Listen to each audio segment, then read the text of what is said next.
এই শিবরাত্রিতে যত black magic, যত খারাপ তন্ত্র, যত মানুষকে ক্ষতি করা তন্ত্র করা হয়ে থাকে, সেগুলো সঠিক উপায়ে খণ্ডন করলে সঠিক তিথি নক্ষত্র টাইমে সুন্দরভাবে খণ্ডন হয়। শুধু তাই নয়, শিবের 5টা মুখ জানো তো?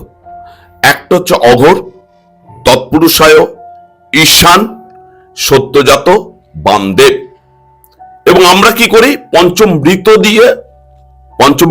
দিয়ে স্নান করে শিবকে, দুধ, দই, ঘি, মধু, চিনি। কিন্তু তোমাকে জানিয়ে রাখি, গঙ্গার জল কিন্তু নিষিদ্ধ।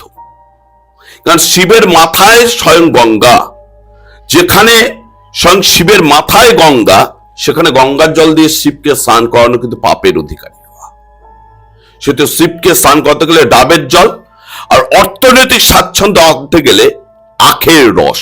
যারা ধরো ব্যবসায় খুব লস খাচ্ছে, দীর্ঘদিন ধরে বিভিন্ন অর্থনৈতিক টানাপোড়েন যাচ্ছে, কোনো অবস্থাতে ভালো চাকরি হচ্ছে না, ব্ল্যাক ম্যাজিকের শিকার আছে, ওই দিন যদি দেবাদিদেব মহাদেবের ভৈরবের একটি রূপ স্বর্ণকার্ষণ ভৈরবের পূজা পাঠ হোমযজ্ঞ করা হয়, তাহলে তার অর্থনৈতিক উন্নতি হতে বাধ্য।